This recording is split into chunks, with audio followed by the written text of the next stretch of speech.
Hello and welcome to Ticket to Life. This is Henrie, and this podcast is about anything and everything about life. But today we have a special guest today. I'm so excited.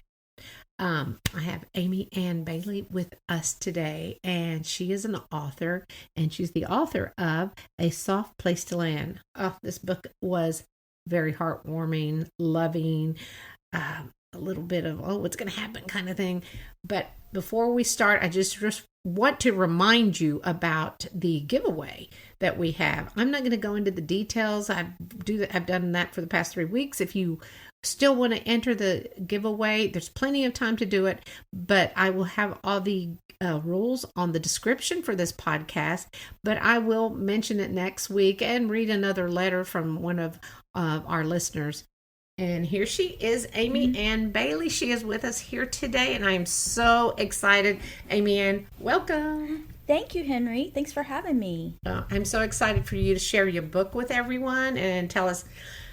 I want Amianne to explain how it started, what motivated her. So basically, this is the Amianne Bailey Show. I should have written some theme music for you or something. Thank you. But anyway, just tell us a little bit about your background and yourself and kids and whatever. All right. Well, I am Amianne, and this is my 28th year in public education here in Texas.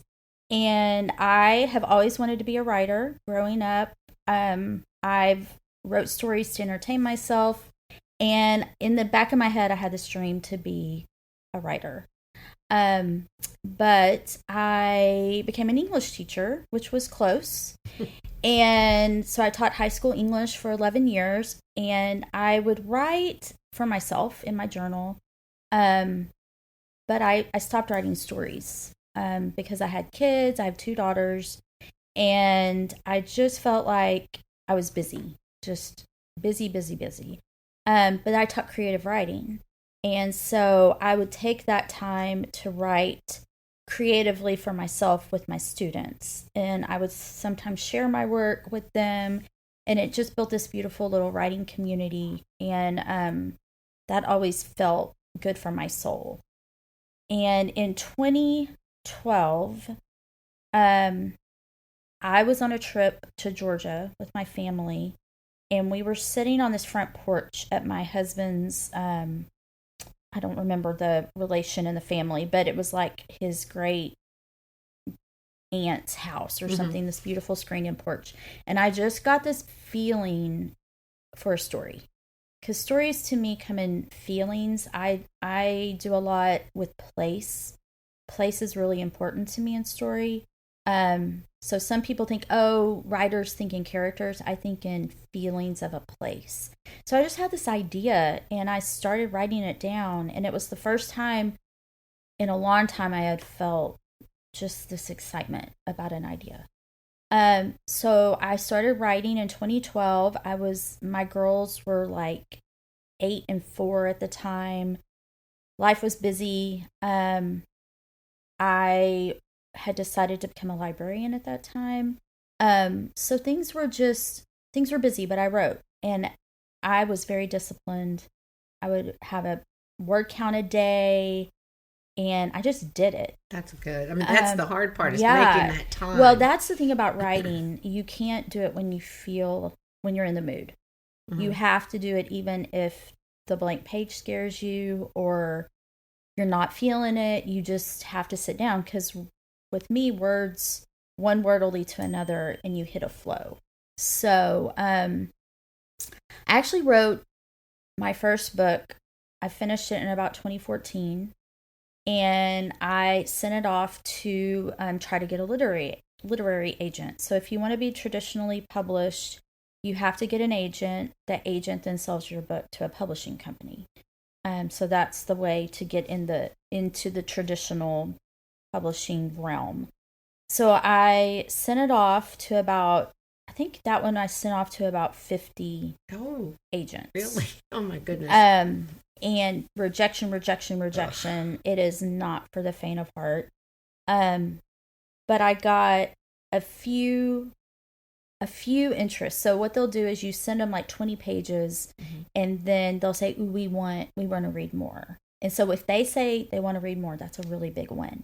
So I think with that book, I got maybe 3 interests where they wanted to read more.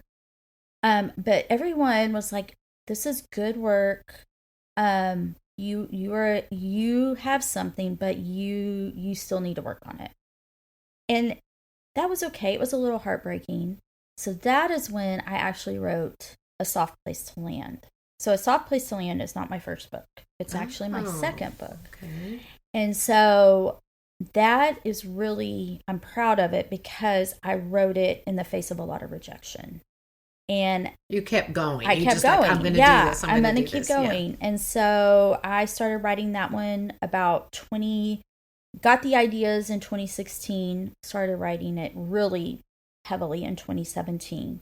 And so I really pulled on things that I know because I am a librarian. I've been in education a long time. I have seen the ways that educators will sacrifice for their students. Mm-hmm. And you can see that in the story. But I also wanted to write it about libraries and how libraries are vital to school communities. And a lot of people have this assumption of libraries and librarians. People think I read all day, that I sit in quiet all day. That is not the case. And so I just wanted to have it be my way to pay tribute to great educators I know, the ways that public school can really just help people. Mm-hmm. And then also how libraries are these havens and also these safe spaces of community. So I wanted to work all those themes in and just tell a story, that hopefully keeps people reading. And so I finished it in about 2018 and sent it off again. This time I sent it to about 75 agents. That's determination, though, because if you don't do it, then you're like, well, yeah. And being a librarian, I know how it works. And through all this, I was networking. I was going to librarian conferences. I was going to writing conferences. I mean, I was doing the work, and that's the thing we don't talk about when we have these dreams. People often, you just see that tip of the iceberg. That's the success. We don't see everything underneath. So I did document a lot of this on Facebook or blog posts, just like my process, because I do love a process. You have to fall in love with the process when you do something like this. So I actually got a literary agent. Like I got an almost yes, and then she left her agency, which was heartbreaking. But in my mind, I kept thinking, you're not off track. Like this, it just felt like you're doing what you need to be doing. And it was good for me. It filled my soul because I'm a creative person and I'm a writer, and it was good for me. It just was. Mm-hmm. I noticed it made me a better therapy, mom. Probably. Yeah, I was a better mom. I was a better wife. Mm-hmm. I was a better friend. Because I felt fulfilled. So in 2019, I put it on a website called Swoon. So it's kind of like American Idol for writers. Not that serious, mm-hmm. but you can submit your work to their online community. People can read it for free and then comment. And it's not that if it gets more votes, it gets published. It just, if it catches their eye, you can get a book deal. Mm-hmm. I actually have a former student in creative writing who got her book deal through Swoon. So really? That's awesome. She tutored me on that and was my teacher, which was really cool to have that, flip of a relationship. So I put it on. I got a ton of great feedback. People loved the story. So I knew, I was like, okay, it's going to happen. And then it didn't. And so I found out in January of 2020 that it wasn't, I took it down because it didn't get chosen. And then we know what happened in March. The world fell apart. And I was in mourning. Looking back, it felt like something had died. But I felt really silly mourning that when there's a pandemic and the world is, it imploded. So I just stuffed that, and I was like, oh, this just feels silly to be sad about this. And I stopped writing. I wrote in my journal, because I processed through writing. So I wrote a lot of rants and a lot of overthinking. That's what my journal became. And I went into depression. Like many did. Yeah. And at the time I couldn't figure it out. I mean, it was a midlife, because I was in my mid 40s at the time, perimenopause, which is a whole other podcast. Yes. Which we don't talk about enough. And amen. So we really should do that. We really should do that. I have a lot to say about that. And next week on the Amianne Bailey show, we'll be talking about perimenopause and menopause. So fun.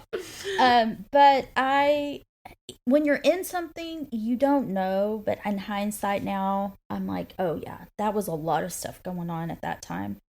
So I just shut that part of myself down and thought, well, you tried, it didn't work out. You are just meant to give people the books as a librarian and be excited about books and do your thing, but you're just not going to write the books.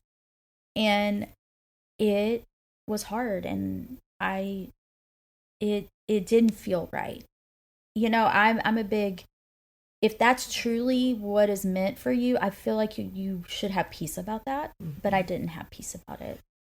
And so this last year in 2024, I just started hearing about self-publishing. And I will admit, I am a snob about books. I always felt like if you're going to do this, you need to do it through traditional publishing, because you will have the stamp of approval that you're good enough. And plus you get all the pros of how it works, and people can, you get the machine behind you. So for promotion and business, plus that's how books get in libraries. They have to be self-published. They have to be traditionally published. It's self-published books aren't in public school libraries or, at your Barnes and Noble. And that's what I wanted. But then I started learning about self-publishing and have people who did it and did it well. And then I have writer friends who are traditionally published who said, actually, this is the kind of the way people are doing it now, and it can work. And then I had to sit with, okay, what's your goal? Is your goal money? Is it you want to be famous? And no, I don't. That was never the goal. The goal was to have a book with my name on it on a shelf, and to share a story and have readers connect with it. But to do a lot of self-work about my own people-pleasing tendencies and all that fun stuff. And I just decided, you know what? I'm going to be 50. My goal was always to have a book published by 50. And so I did it. And I learned about it. I studied the process. I went through I rewrote it, by the way. I didn't just take it from 2019. I reworked it. Which I feel like it is a better product now, because I did go back through and because writers, I pretty much tore it apart and put it back together with everything I know about education now. And publishing, it was hard. Like, you have to design the cover, you have to be a copy editor, you have to learn how to put it on. So basically you are the publisher. Yes. You have to do all the wow. And so that was stressful, and in the back of my head it was that voice, it's not good enough, it's not good enough. People, what if people hate it, what if people, and the work of silencing that voice was the work in this whole process. Because I had to give the yes.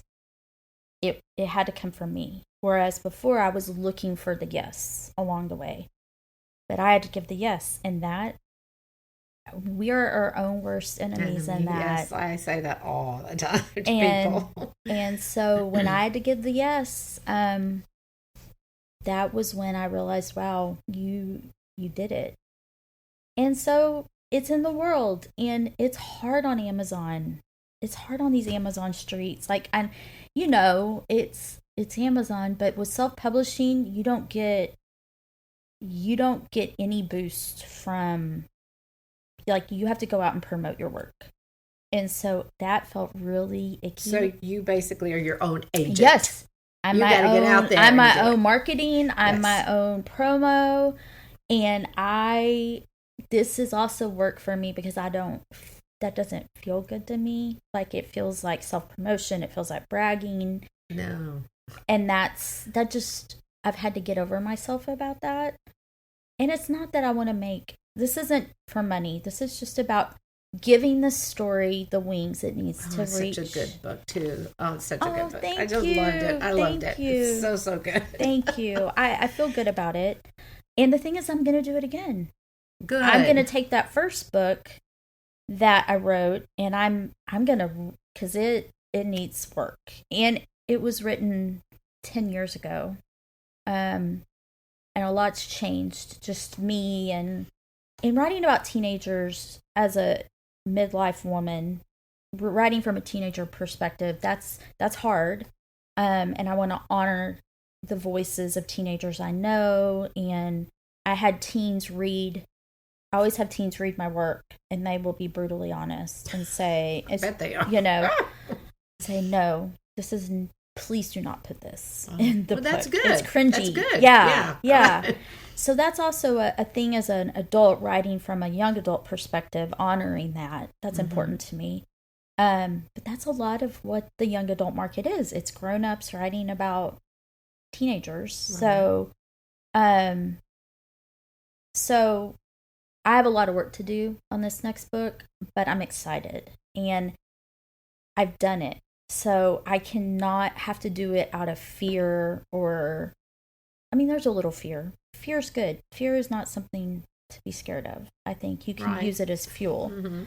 But I'm excited to do it again, and hopefully again, and just keep writing. Would you consider doing a sequel, like what happened? No, just that's it. That's it. Done. So that's new. It. Okay. This is a new story.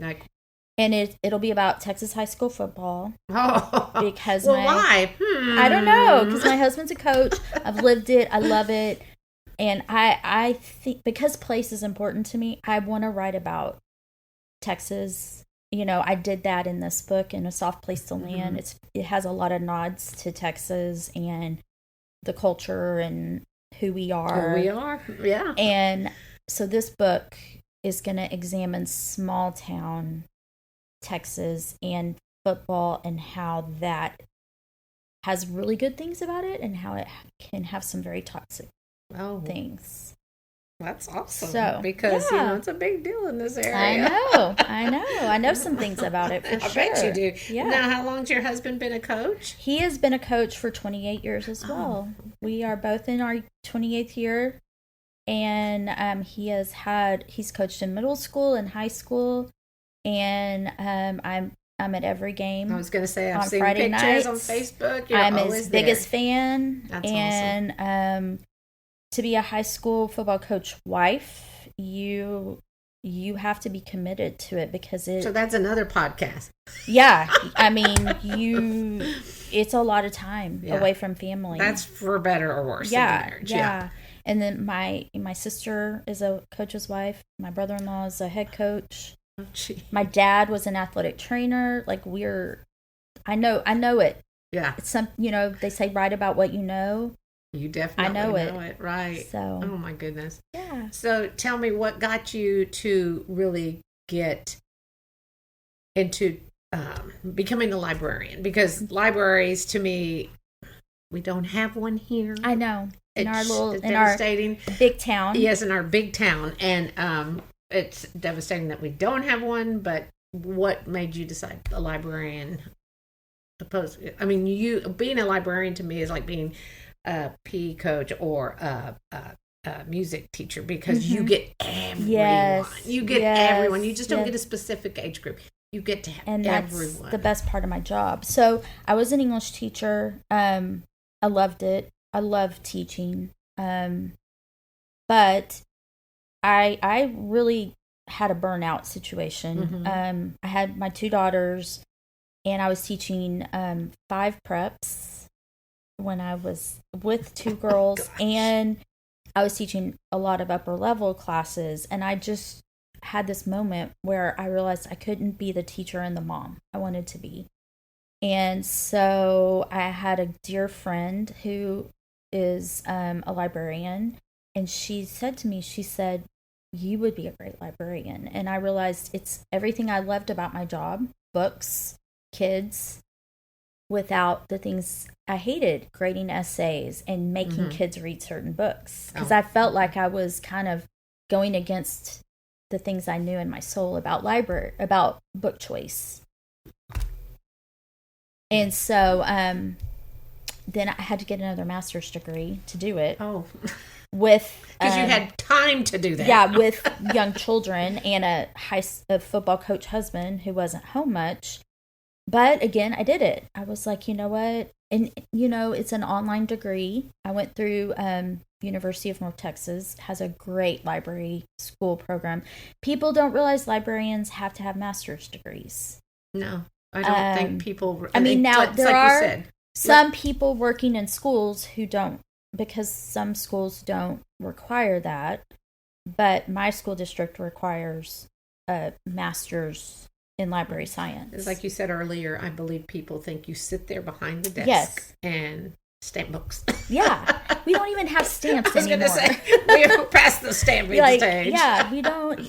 But people, in some of these situations, they know what they know. And a lot of times we take the things from our childhood or from school and we just put that here, when you probably, if you haven't walked into a school recently, that's not how it is. So I became a librarian. I actually started in elementary, which is how I know you. And going from a high school English teacher to a class of kindergartners, that was a shock. They would pee on the carpet. They were like little puppies. I'd have to wipe their noses and tie their shoes, and they were. It's like, why can't you do this? Yeah, my high school kids did this. I was in mom mode of young ones at that time, so it just felt like I was a mom all the time. I loved my years in elementary librarianship. I learned a lot. I had to work really hard. I never worked harder in my life, but the community was great, and the school and the people I met, it was a very special time. But I'm not an elementary person. I love high school kids. I love teenagers.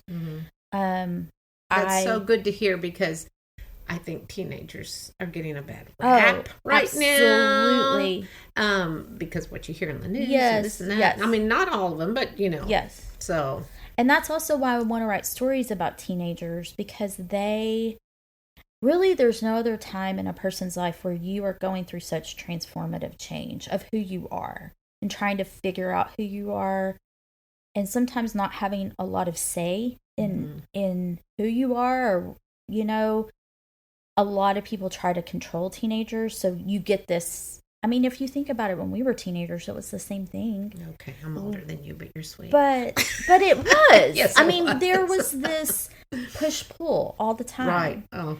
And especially in today's world, I think it's even harder with social media, technology. I talk about that on this podcast. That kids have it so much harder now. Yeah. Where people say, no, they don't. They have this. They have that. No, they don't. Those things make it harder. Those are things that don't love you back. Absolutely. So I see a lot of that.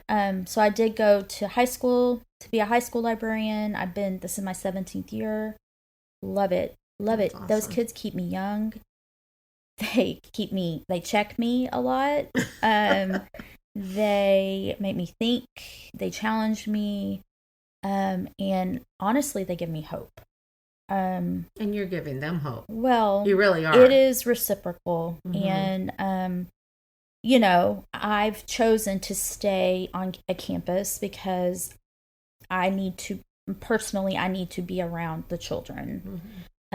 That's what keeps me going. That's what keeps me focused on, I think, the main thing that we do in education.